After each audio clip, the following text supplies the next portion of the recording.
Welcome to Ring of Fire. I'm Mike Papantonio. Today on Ring of Fire, we'll be discussing the dangers of privatization and outsourcing and how they've brought in new avenues of fraud for corporations.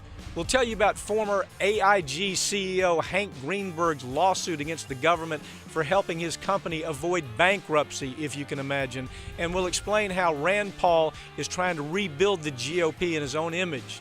And we'll tell you why that's a very scary thought. We have all that and more coming up, but right now, remember, you just stepped into the Ring of Fire. You can't change Washington from the inside. You can only change it from the outside. Grand jury secrecy rules. For political gain. The press can find out. That has nothing to do with politics, but go ahead. It wouldn't bother me. Oops.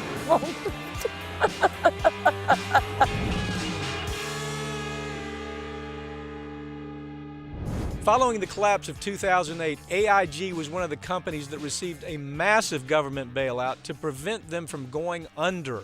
But that wasn't enough for AIG's CEO Hank Greenberg, and now he's suing the federal government for billions of dollars. Joining me now to explain how that lawsuit's working is Howard Nations. Howard, this Greenberg character in AIG, first of all, Greenberg has been in the news almost as long as I can remember with insurance hustles. In Florida, for example, you remember the big hustle where he was trying to hustle people out of insurance claims after the hurricane, for God's sakes. Yeah. And this guy has got a shady background. Every story you look at where there's a Greenberg and AIG involved, it's you go, well, okay, I get it. There's something wrong here. Tell me what the latest story is. It's a remarkable story. Well, the latest one is that Hank Greenberg is suing the federal government, the taxpayers, if you will, for $40 billion as a result of the $182 billion bailout of AIG, claiming that bailout to AIG, which saved the company, was unfair to AIG. Let me give you the background on it, Pap. During the credit boom, AIG insured a lot of financial instruments of the Wall Street robber barons, Goldman Sachs and Deutsche Bank and so forth. And they just skipped the basic premise of insurance, that is to keep reserves in case of claims. So they failed to reserve, and in 2008... Well, let me stop you right there. Yeah. What happens when a company says they can cover something, right, like an insurance claim for a hurricane disaster, they're supposed to put money back to cover it, right? I mean, that's exactly that right. is the basic parameter for what an insurance company is required to do. Insurance commissions all over the country require unhypothecated funds to be held back to pay claims. Okay, so take it from there. All right, so in 2008, AIG joined the financial services death spiral.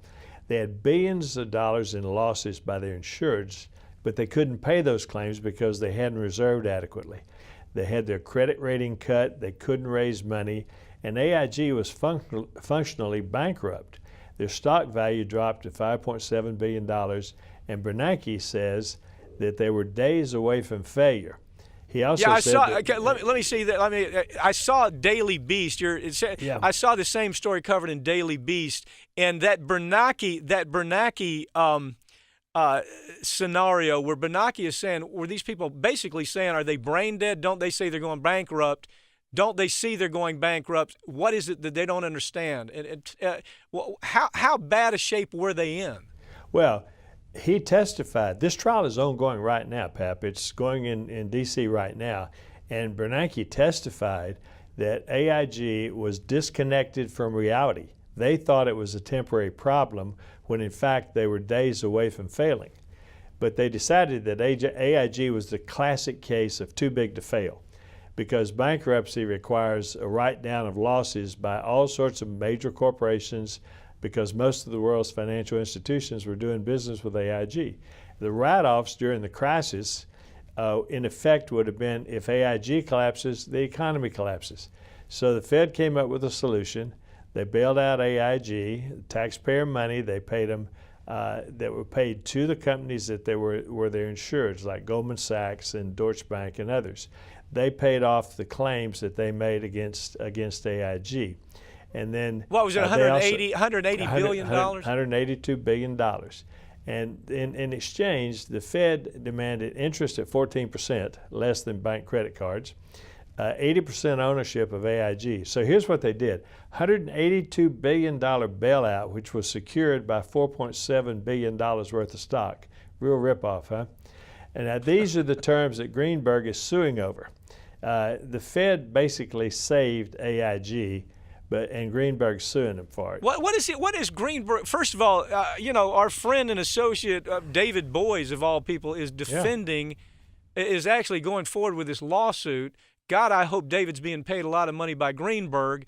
But what is Greenberg actually saying the government did wrong by taking your money, my money, taxpayer money, in saving the company that was so corrupt and so incompetent that they were on the verge of bankruptcy? What is the argument David Boies or Greenberg would be able to make here? Well, the argument they're making is that the bailout worked. AIG has lots of assets now. They took $182 billion in taxpayer money. They put it into the company, and by 2012, the company had rebounded. They had paid the interest and principal, and in fact, they had paid $23 billion profit to the taxpayers. So, Good. yeah. So now that everything's Greenberg was removed from AIG in 2005 with a fraud case by Elliott Spitzer, where they had to pay $1.6 billion in a civil settlement. But now that everything is going fine for AIG, then he comes back. He's still a major shareholder. He comes back now and he says, "Okay, you should turn that money over to the shareholders, specifically to me."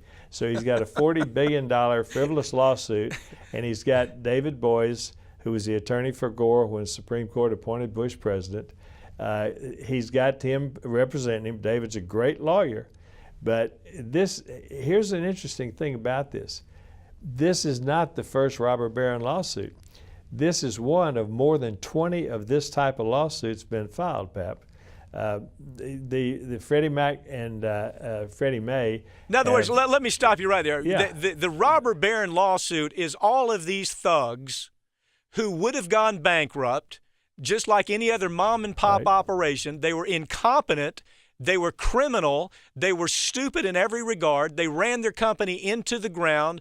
And then we come along as taxpayers and say, "Oh, now you're different.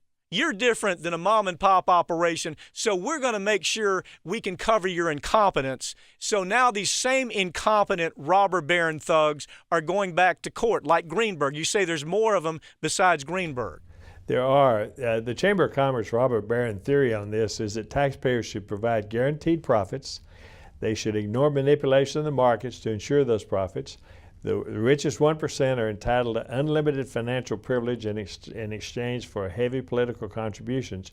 But when the robber baron policies create economic chaos, as they did, the taxpayers should cover their losses. And when the economy recovers, taxpayers should transfer the profits to the robber barons after a successful bailout. And you're saying Freddie Mae and Freddie Mac and Fannie Mae did the same thing. Yes, in 2008 there was a complete collapse. They recklessly incurred hundreds of billions of dollars in mortgage debt.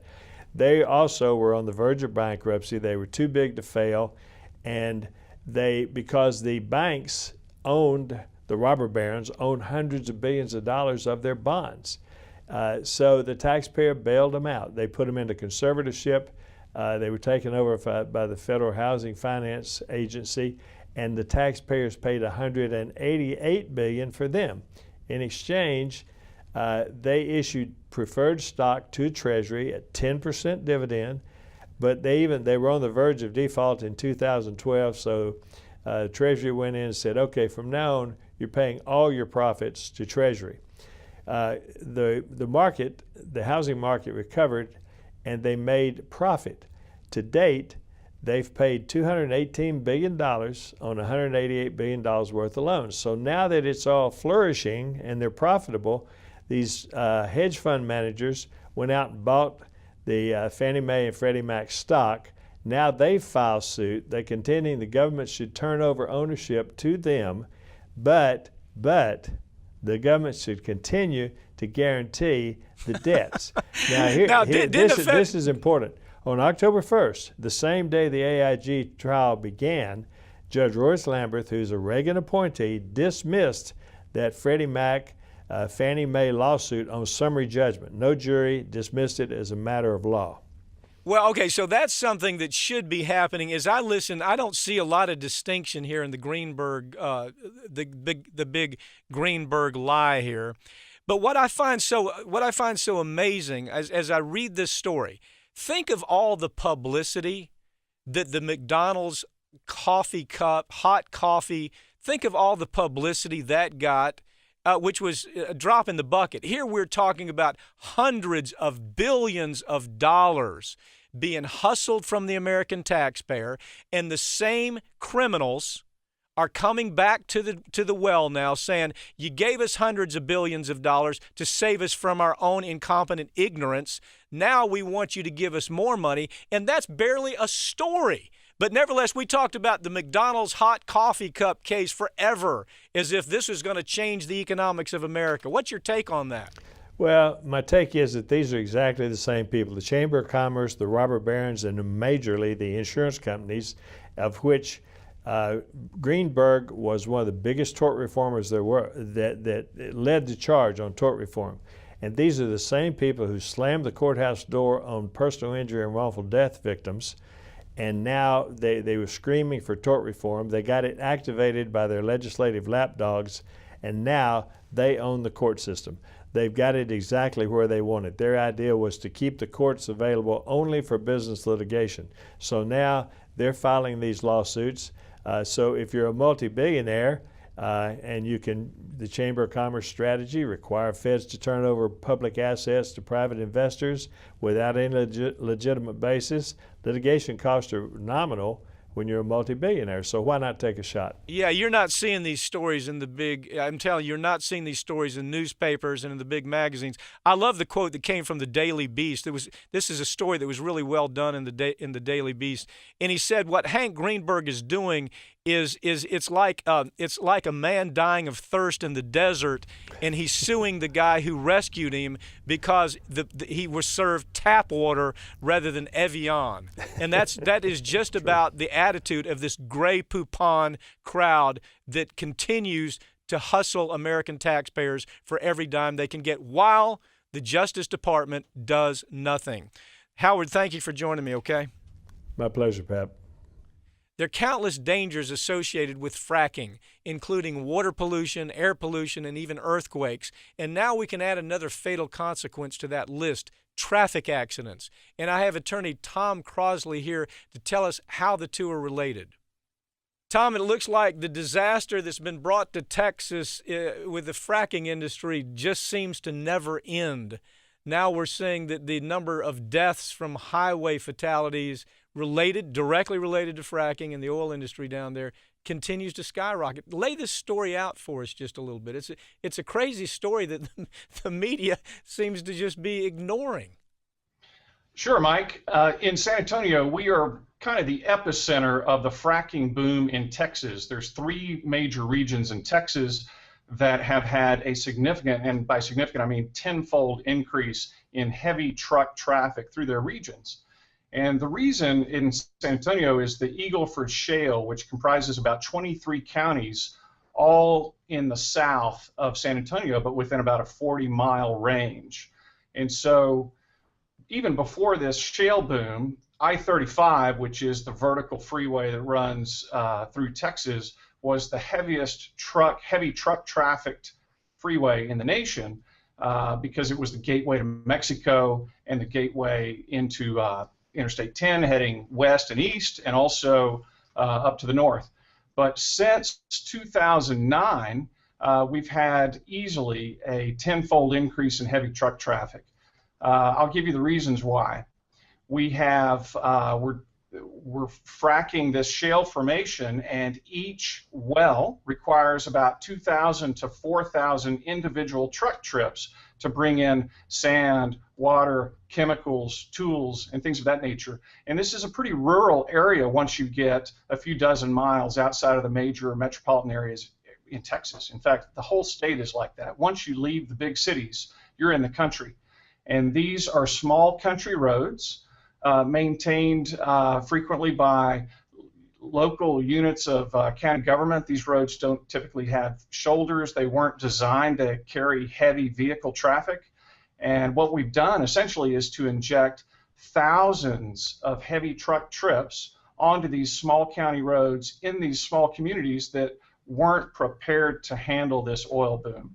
Okay, so the way the story to me, Tom, is first of all, the media is covering a little bit about the fact that Texas is burning up to an ember because you don't have enough water out there. I mean, it's amazing when you look at the film footage of lakes that have disappeared, reservoirs that have completely dried up. They look like a desert.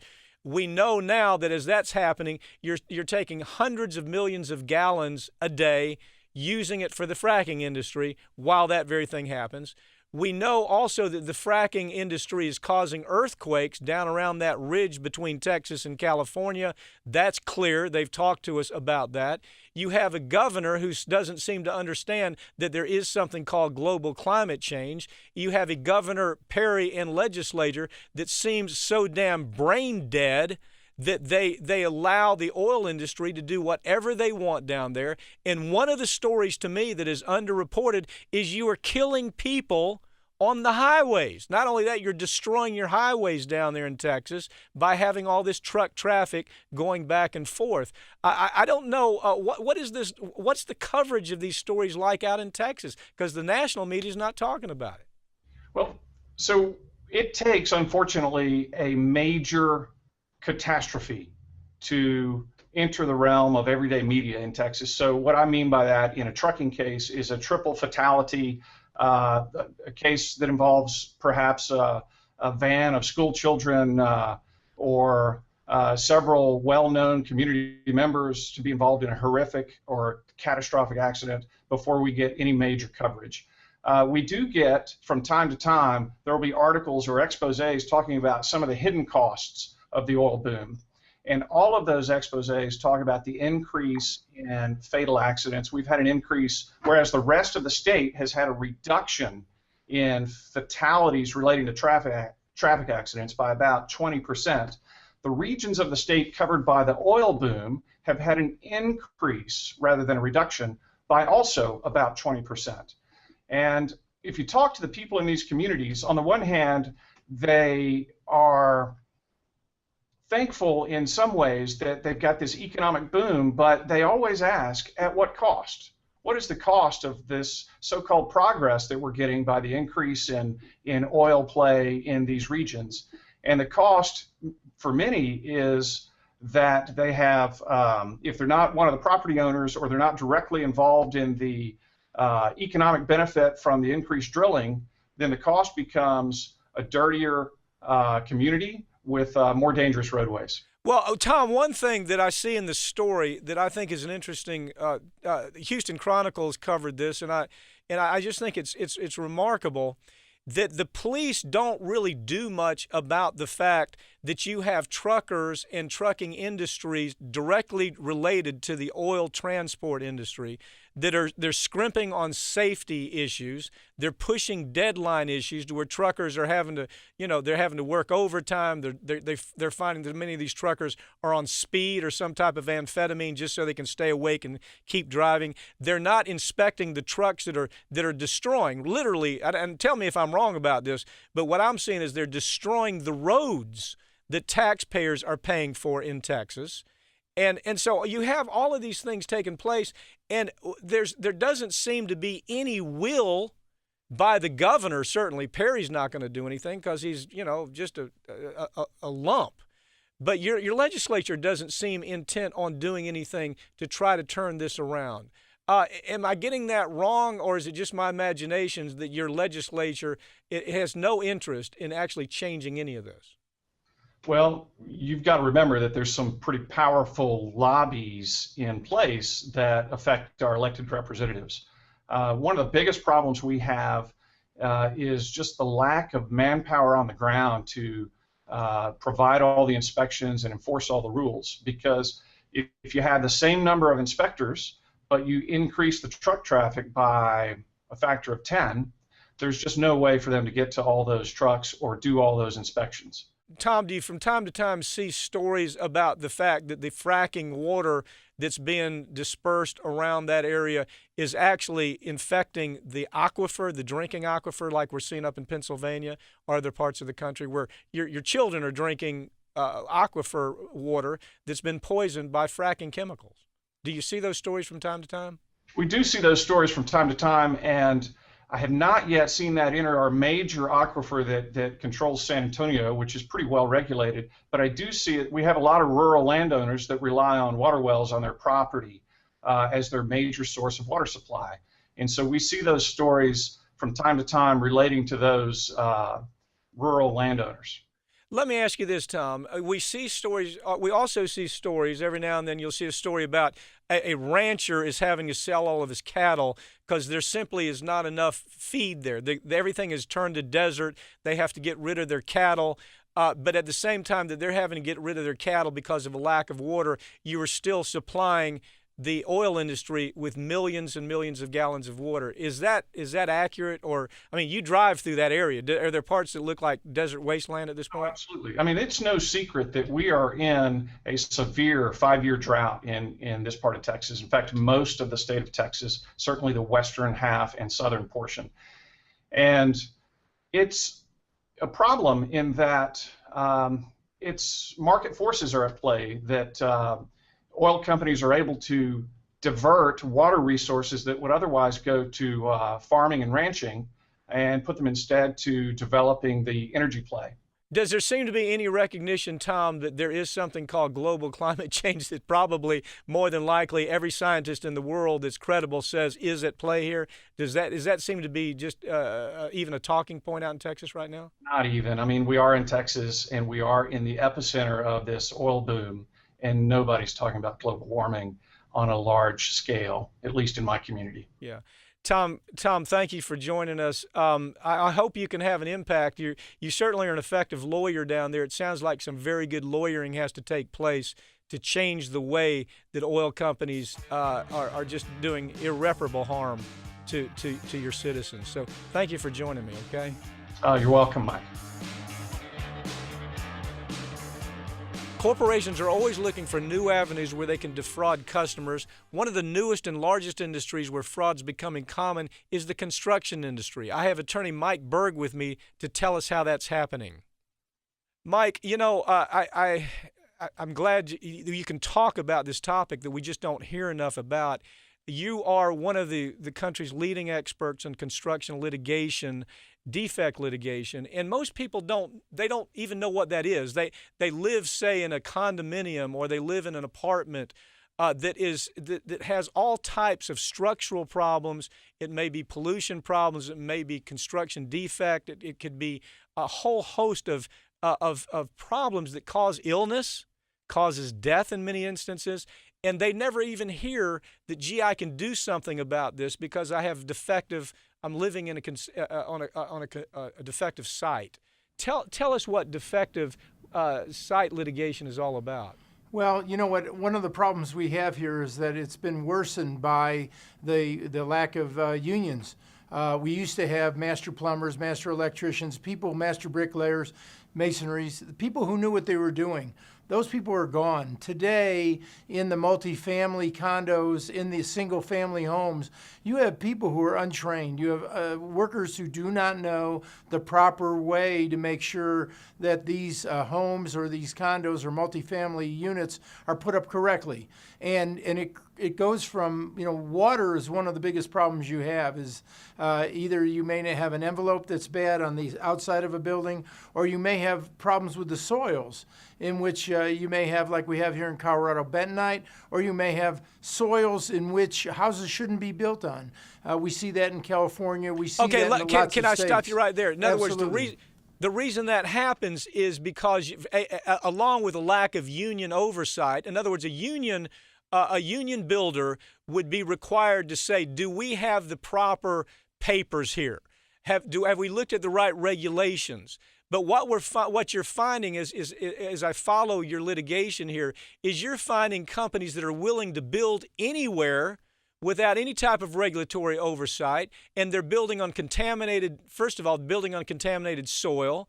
They're using secondary construction material that's causing all types of off-gassing inside the house, causes molding pollution inside the house. You have, and then add to that, the workers that are putting it up are no longer union. They're simply, let's grab whoever we can and have them build this house. Does that sum up what you're... It's a great summary, Mike. What I think people have to understand is that these builders are going to build it and developers as cheaply as possible. We've seen, to give you examples, where they refuse to put rebar, which is required into the brick. We've seen brick walls fail, and we go in there and we find there's no rebar in there. We've seen homes and condos in which there's structural defects, in which there's going to be cave-ins. We had one in a multi-million-dollar house where they failed to put up the structure in such a way that it would cause the roof from not caving in. And we had to knock down the walls to get in there to see the failure there. We've seen homes sliding off sides of hills because they haven't done the proper soil compactment and they haven't put in the foundation properly. It runs the full gamut. Is it a new trend, Mike? Is it a new trend more that we're seeing, like say maybe in the last 15 years? From yes. When I listen to your people talk about it, it sounds to me like it's a trend that has really developed over the last 15 years in a serious kind of way. It has, and I think it has to do with the developers and builders trying to build. Remember when we had the housing boom and the condo boom, they were slapping these things up as quickly as they could. They were using labor, many of which were illegals from Mexico who came in here, wanted to do work, and they began to try to figure out, well, how do I work on a construction site with very little training? And I think one of the biggest problems homeowners and people who live in a condo building think is that the local guy who has to come out and approve it before the inspector, you get, inspector, who by the way is not really inspecting. He's not looking at it. He's basically just signing it off. He doesn't really care enough, and quite frankly, sometimes there's corruption in which the inspector is involved in, where the builder is making sure that everything gets approved by the inspector. How bad? What are some of the worst scenarios that you've seen? I mean, I know you've talked about. I've heard you talk about the risk of fire, the risk of poisoning by way of mold that sets up in the sidewalls or up in the ceiling. I've heard you talk about water contamination that people don't even know about, that contaminates all the way into the foundation, and people live with off-gassing from that contaminated foundation. Just a whole host of things that you go, gee whiz, it's not the kind of thing you think about living in your home or your apartment.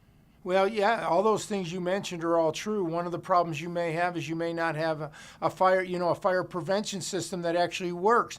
We had one case, this is an amazing case, and it was in an apartment building in which they didn't do water testing on the fire prevention system, your sprinkler system. And so what ended up happening there was, and again, the fire chief, this was in Kansas, allowed it to go through, and they did air testing. Well, ultimately, what happened was they had a fire that was occurring, a small fire. There were leaks everywhere. So not only did you have a problem with the fire, but the water itself, because it leaked throughout the system, damaged units after units after units. In other words, we're talking about a multi-unit building here. So somebody has a unit on the third floor. They think I'm safe. But somebody else on the fourth floor, the fifth floor, has a defective unit. It destroys that unit on the third floor, too. Absolutely. But here, the entire system hadn't been tested. One of the worst things we've ever seen. We've also seen condos where basically you have movement. Everyone's house moves because of the soils.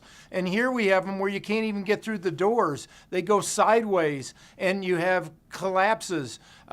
We've had soundproofing problems where you could hear, unfortunately, people going to the bathroom in the unit next door because they hadn't complied with the building code with regard to the soundproofing. This is a serious problem, and it's a problem that is expanding and continuing to get worse as the builders continue to build. And they're trying to stop it in the legislature. They're trying to stop us from helping homeowners. This is the biggest investment you'll make, is buying your home or your condo. And there's legislative action where the builders are trying to keep you from being able to sue these builders and developers. And just like everything else, we have the PAC money coming in. We have them greasing the palms of legislators and regulators and inspectors of every kind who are willing to do and say whatever the hell they want for the right amount of money. If you're in a condo? You're in a condo and you're surrounded by other condos and you have a problem like you're talking about. What do you do about it? How do you ever get any real change for the entire facility? Well, first of all, you need to make sure that your homeowner association is representative of the people that own. One of the things so you need to look at that. People don't even think about it because the home builders are now and these big condo project builders, the developers are trying to keep control of the homeowner association even after they're gone so they can prevent the homeowners themselves from bringing in action. Normally, it's brought in through the association. So number one, if you have a problem and that problem's in your unit, it's probably in all the units because they generally don't make this one mistake.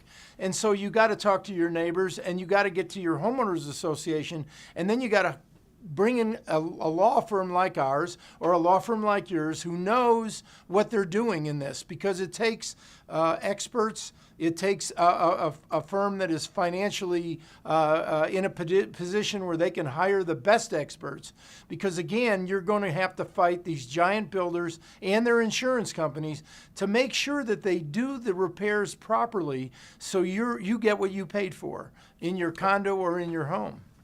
All right, Mike Burg, thank you for joining us. I hope people can. I hope we have viewers that aren't simply living in this horrible situation without saying there's nothing I can do. There is something you can do, and that is to fight back. Thank you for joining me. Thank you, Mike. It's no secret that Wall Street banks are breeding grounds for corruption, but a new series of tapes that surfaced recently have given us an inside view of just how deceitful some of those banks truly are. Joining me now to talk about that is Peter Mougey. Peter, I don't know anybody who keeps up more because with what's going on the Wall Street, Goldman Sachs kind of scandals. Thank goodness you're out there keeping up with all this and actually suing these thugs when they need to be sued. There were some real revelations that came out in these Goldman Sachs tapes. I mean, people almost can't believe that this kind of conduct goes on Wall Street and nobody goes to jail. Talk about it. Just lay the story out for me if you would. I'll tell you what, Pap, it's just another example in a long list of just this coziness between the regulators, whether it be the feds, whether it be the banks, you name it. It's this cozy relationship you have. And here's what I think the problem is, Pap, and I call it a revolving door, or it's agency recapture. And Eric Holder's another good example too with his law firm. And here's what you got. Essentially, you've got these regulators that work at these law firms, and they come up in this practice of very cozy where they represent the bank. So it's like Covington Burlington, Eric Holder's old shop. Whether it be the Goldman Sachs story, it doesn't matter. And essentially, they're representing the banks. They're getting the banks the best deal they can. Every time they get into regulatory trouble, the amount of money is absolutely huge. So they're representing the banks, and then they get called by the regulators. And the regulators say, why don't you come to the SEC? Why don't you come to the Fed? It doesn't matter. You mean, why don't you go to work? Why don't you go to work for them? Yeah, exactly. So why don't you come to work for us? You do your stint, whether it be 2 years, 4 years, 6 years, whatever. You stay at the regulatory body or the governmental agency like the SEC or Eric Holder as the AG, and then you go back to the private practice side. And these regulators know, and that's what you're seeing in the culture with the Goldman Sachs story. The regulators know that you can't get quite too aggressive with the banks. You can't piss them off too much, because if you do, when you go back to the private sector side, you're not going to have that cozy relationship and get the regular amount of business with these $1 and $1 million representations that they are from these private practice side. So Peter, let me ask you something. Deal. You were president of the largest organization in America that handles securities claims against people like Goldman Sachs. And I want to ask you something.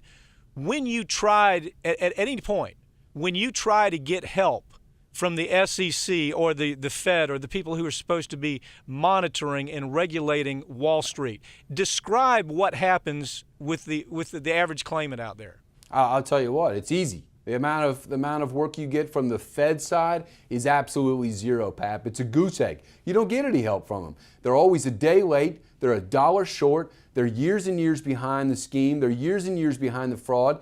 The banks have already made billions of dollars based on the problem, and the federal regulators show up a day late and a dollar short. You don't get any help from them. Now, the state regulators are a little bit different theme. That body does a heck of a lot more work and a lot more good than the Fed side. But the federal side, the SEC, the federal regulators, they're always behind the eight ball. Where did the Fed in the SEC come up with this harebrained idea that a bunch of criminals, I mean, half these people that are involved in these scandals should be in prison? I mean, I know you would agree with me on that. I've seen it firsthand. I've seen the work that you do, where you come back and you say, this is what happened, and I'm always asking you, why aren't they thrown in prison? But the point is, where did they get this harebrained idea that Wall Street is going to regulate itself honestly? Where in the hell does that come from? It doesn't work. I don't know how many different examples we need. They call them SROs, self-regulatory organizations. It's like FINRA. They create FINRA. FINRA is this self-regulatory organization that's supposed to oversee itself. Pap, it just doesn't work. It's never worked. It's not going to work. The compensation system, the agency recapture problems, the self-regulation, it doesn't work. Greed overtakes the moral compass. It just, whatever lines their pockets, whatever puts their interest first, their pocketbooks ahead of the bottom line, that's what rules, that's what governs again and again and again and again. It's not working. The system set up is not working. We have this epic once a century market meltdown every 10 years. And the mainstream, and your prediction, I've heard you talk, you think it's coming again? It's got to be. Right now, the bond markets are jittering. We have places like Puerto Rico, which is just another complete debacle as far as the conflicts of interest. UBS. Okay, let me ask you something. You are the lead lawyer, one of the lead lawyers in the Puerto Rico scandal. The big heist that Wall Street got involved, stealing from people in Puerto Rico. Explain that, and then explain how much help you've gotten from the government, the United States government, or the Justice Department trying to do anything about this. Well, we just filed 150 claims, and what you've got essentially, let me lay it out, because this is a perfect example of just how incestuous these relationships are. UBS, Puerto Rico, is the investment consultant to their pension system. So they're getting money, getting paid as the investment consultant. The retirement system in Puerto Rico is upside down. It's an inverted pyramid, meaning they have just a tiny amount of workers paying all the retirees. It's upside down. UBS recommends to this upside down, broken retirement system, they issue bonds. UBS is the underwriter on billions of dollars of these bonds. They make almost $30 million in 2009 off the issuance. The bonds have zero market value. They can't sell them. Everybody knows the retirement system's broken. The chances of getting paid are zero. So UBS makes their money as the investment consultant. They make their $30 million as the underwriter. Well, what do, Pat? Because they can't sell them, they create closed-end funds, or the closed-end funds, mutual funds that they have open. They take these bond funds and stuff them in their own closed-end bond funds and sell them to their own customers. So then they make money. Basically, are they hiding them? Basically, nobody knows about it. Let's hide it. Let's not disclose the conflict of interest we have. The conflicts of interest. I mean, the poor guy that gets the Puerto Rican fisherman, the taxi cab driver, Main Street Pap, that buys this stuff. They don't know about all these conflicts and different hats that UBS wears. UBS is driven to the bottom line. They don't care about the end user. They don't care about Main Street. All of these conflicts, Pat, and the regulators have just let it go. The regulators are non-existent. There's nothing from the regulators. We've done more investigation than the regulators have, and you're talking about an island with just a few million people on it. We're looking at portfolio after portfolio after portfolio. They don't own this much in their portfolios. UBS has filled their portfolios with this crap and sold it to them, and the fisherman, the taxi cab driver, the guy that takes your bags, all of their retirements are down 60-70%. What has the government done to try to help the private lawyers? Zero. No, this is zero. Okay. Absolutely nothing. They're always behind us. They're always behind us. They're always coming out after we do our work. We're always the ones driving the litigation, not the other way around. We're always out in front. I sometimes just wish they'd stay out of the way, because when they do issue orders or they do issue settlements, they don't mean anything. They let the banks get off with this. We don't admit that we did any wrongdoing. That gets thrown around during the course. They don't do anything. Matter of fact, one thing I've seen you do when you close, I mean, really some of the biggest projects in America against Wall Street. I've watched you, and one thing you always argue is, why in the hell isn't there a criminal side to them? These companies pay money. They pay $50 billion and nobody goes to jail. And your position has always been, you can't change the culture until you throw these thieves like the UBS thugs that you're talking about in prison. Let me take it even a step back. The problem is that the way these guys are compensated, the officers, the directors, the big hitters at these firms are paid based on the increase in stock price or the bottom line. They don't have any downside. So it's swing for the fences, take the biggest risk you can, because when they hit, it all goes in their pocket. But the downside, the shareholders take. So the shareholders eat the downside. The officers get the upside with the stock upswings. And so we got to change the compensation system. And nobody goes to jail. Nobody goes to jail. And that's just where I was going. At the end of the day, no individuals are held accountable. Fining these companies $1 gazillion, who pays it? Right. Not the guy in charge who did the wrongdoing. The guy who pays it is the shareholder. You and I pay it. We're the shareholders. We pay it. Peter Mougey, everybody ought to be glad that people out there like you, because you're really like the last line in the sand. Thank you for joining me. Thanks for having me. The Republican Party has so many problems that it's amazing they can even win elections, but Rand Paul believes he can fix the party. I have Adele Stan from the American Prospect to talk about that. Adele, Rand Paul, I mean, I don't even know what to think. It seems like every millennial out there believes that he is the new Barry Goldwater, and that's pretty scary to me. This is, by the way, just a great story that you did for the American Prospect on Rand Paul's millennial quest. Lay it out for us. How do you see Rand Paul? Well, here's the thing, Mike, it's just amazing to me that, Rand Paul he's really clever in a lot of ways, even though he says some crazy stuff, right? Because when he's talking to millennials, he knows that the Republican Party as it exists now is dying, right? It's old white people. So what he needs is some young people to come in. And so he emphasizes the libertarian angles of his message, right? Which he talks about civil liberties, he talks about drones, he talks about reforming marijuana laws and laws that are discriminatory in the justice system about different kinds of drugs. He's anti-war, but none of those things are exactly quite true, right? Yeah. He's a states' rights guy. Okay, so what we have is this character that says all the right thing, but when you start drilling down onto what he's really saying, there's a story behind the story. He really is not. If you take the best equation that I've heard, obviously, is the Barry Goldwater equation, and that is that all of a sudden Barry Goldwater was the great organizer, and he was certainly the great organizer on college campuses. He got young people excited about this idea of new Nazi neocon Republican notions.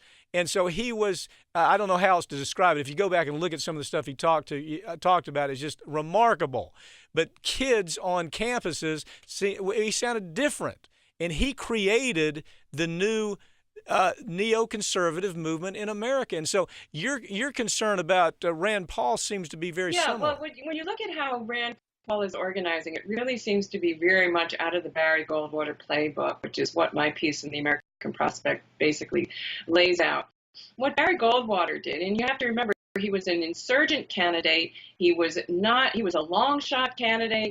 He was not, the guy that was by any means anointed by the Republican establishment of the day.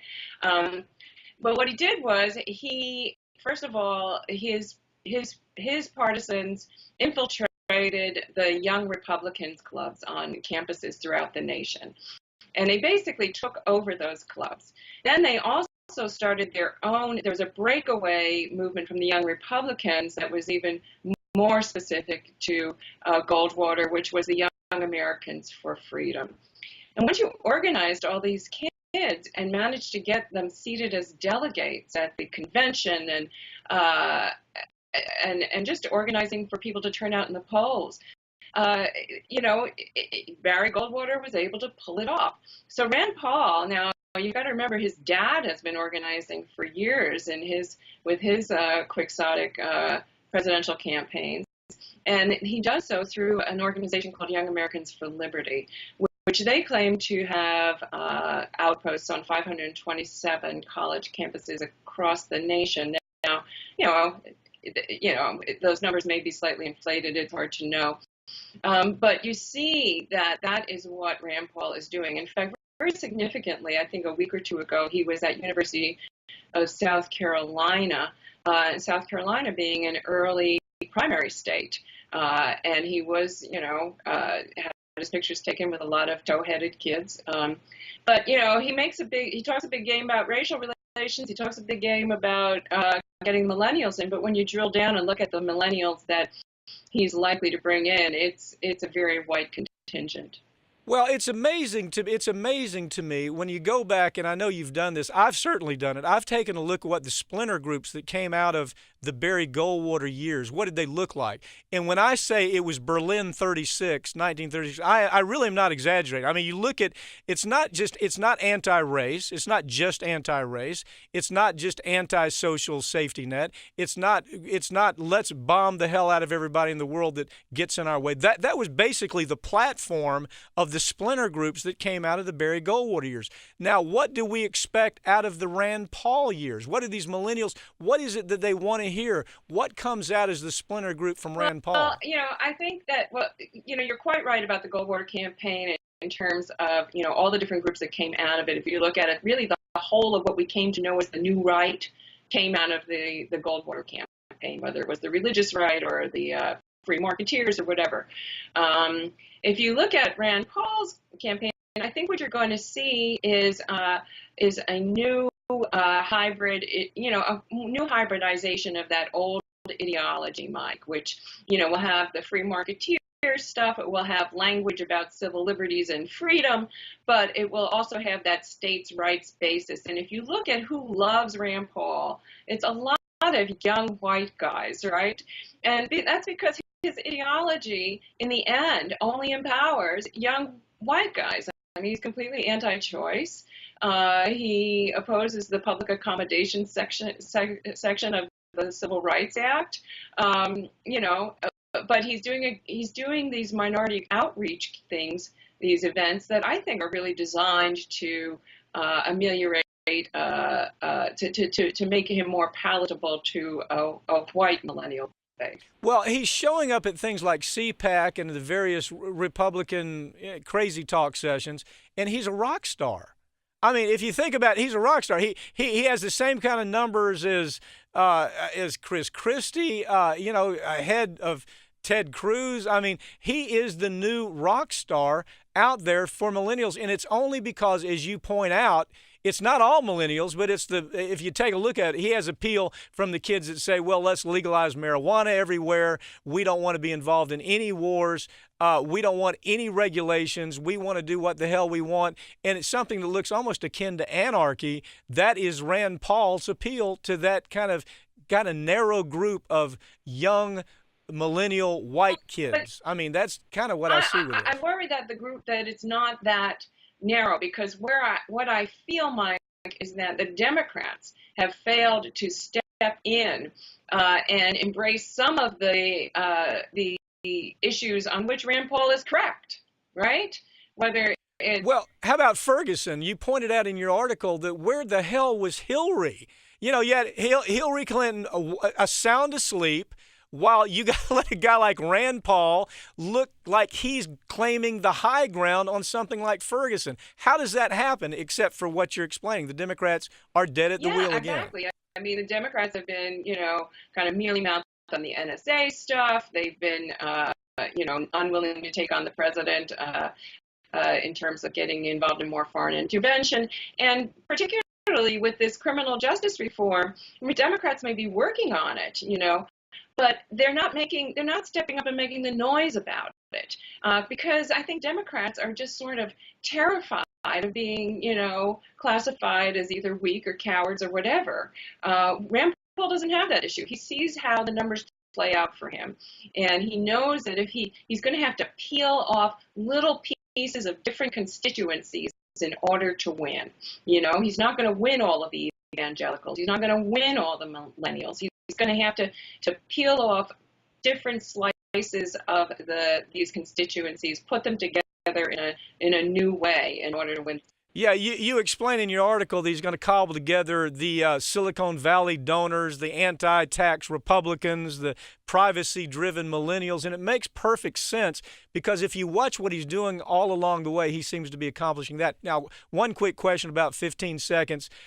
Is he a real contender in the Republican Indeed, primaries? he is. He's right now running neck and neck with the establishment candidates, and I think he's going to give them a run for their money unless he makes a really totally ridiculous gaffe. Will you see establishment Republicans going after him aggressively? Yes, absolutely. I think that he's going to be getting hit from all sides, from the establishment Republicans and from the Democrats. But it may take the establishment Republicans a few minutes to step up to hit him hard because they're just figuring what to do with him. Well, to figure out that they're changing the entire nature of that he's changing the entire nature of their already failed party. Adele, thank you for joining us. Great article in the American Prospect, Rand Paul's Millennial Quest. It is very well done. Thanks for joining me. Thanks so much for having me. Republicans always love to tell us the private industry can do better than the government. This goes for education, prisons, health care, and even Social Security. But the sad truth is privatized industries are ripe with fraud. And I have David Haynes with me now to explain how that's happened. David, tell us about the privatization train wreck that's taking place in really everywhere there's a Republican governor. I mean, if you just look across the board, everywhere, every state, whether it's Michigan, Pennsylvania, Wisconsin, Florida, you name it, if they have a Republican governor, those governors have tried to privatize virtually everything, and it is an absolute train wreck for the taxpayers in that state. Talk about it. You're right. Kansas, Ohio. I mean, you look at some of the far-right governors in our states around the country, and this is what's being done under the guise, of course, of reducing government and supposedly saving taxpayers money. But in reality, what it is this is a huge cash giveaway to some of their biggest political donors under the guise of privatizing and streamlining government. What we have is, in fact, has cost taxpayers in our government millions, if not billions of dollars, and there's been terrible fraud and other problems have run amok, and it is not serving the people well at all. Okay, so give us some examples. I mean, I can't help but focus on what's happened with Aramark. Talk about the Aramark story up in Michigan to really give the people an understanding of what a disaster this ALEC, of course, ALEC are the people that push this state by state. Put it in perspective for us. Yeah, and that's right. When you look to the source and you look at ALEC and who this really is, these are the large corporations that are drafting this model legislation, and they're going around the country to serve their members, which are the corporations. And so Aramark is one example of this in Michigan, where they privatize the food industry essentially in the prison system. And what we have is terrible food service. They had rotten food and so forth being served. They had no employee control. What happens is the business comes in and hires folks at minimum wage and takes away decent government jobs for hardworking families, comes in, and in order to increase their profit, they pay folks as little as possible. And so we had a number of problems with employees. Even one Aramark employee was charged in a murder for hire plot to try to hire another prisoner to off yet another prisoner they'd come into contact with. So just a terrible number of problems. David, what other states do you see this kind of thing happening? I mean, where they're privatizing everything from water services to state liquor sales? Well, we have it all across the country. In Ohio, with Governor Kasich is doing this, Governor Corbett in Pennsylvania, Governor Snyder in Michigan with the Aramark situation of the food delivery service. They are in the prisons where they're serving maggots and rotten meat and other food, yet they continue to be awarded the contract. Governor Scott, of course, in Florida was calling for certain reforms, and he's just basically turned over contracts to his cronies. Kansas is one of the worst violators as well as Governor Walker, of course, in Wisconsin, which has been a hotly contested and watched state on these issues. So every government program which is involved significant funding. The Republicans are trying to plunder it for their personal gain and hand out corporate contracts to their cronies, whether it's the schools through charter schools or online mandatory education, turning over the prison systems and the food services there, the medical system, of course, and healthcare and Medicaid. This is one of the largest financial areas that the Republicans and these corporate interests can plunder, essentially. And these are the ALEC donors. Water services, as we discussed, they're trying to liquor sales, going to privatize liquor sales, Sheetz and these other gas stations. They all they're contributing millions of dollars. And why? Because they're turning around and they're getting the contracts. And the fact is this delivery of government services is not being done more efficiently than corporations. It's being done for the cheapest dollar, the cheapest wage that they can. And the corporate owners are the ones that are reaping huge windfall, and many, many times over, they're reaping the benefit of their corporate contributions to these Republican governors. It's so bad that in Kansas, for example, Sam Brownback, they actually downgraded downgraded by the S&P because of the contracts that they were handing out to be privatized. They got such miserable results. You had Pennsylvania, where you had the school funding was going to be the top of the line. This is the guy Tom Corbett said, yeah, school funding is most important. He ends up giving multi-millions of dollars to private education, takes it away from public education. It is the ALEC plan taking place state by state, everywhere there's a Republican governor. And if you have a Republican governor plus a Republican legislature, you better just hold on to your wallet, taxpayers, because it's getting ready to go to private corporations. David, thank you for joining me, okay? Thank you, Pat. That's it for this week's Ring of Fire. You can keep up with us throughout the week online at ringoffireradio.com or on Twitter at Ring of Fire Radio and on Facebook. I'm Mike Papantonio. We'll see you next week right here on Ring of Fire.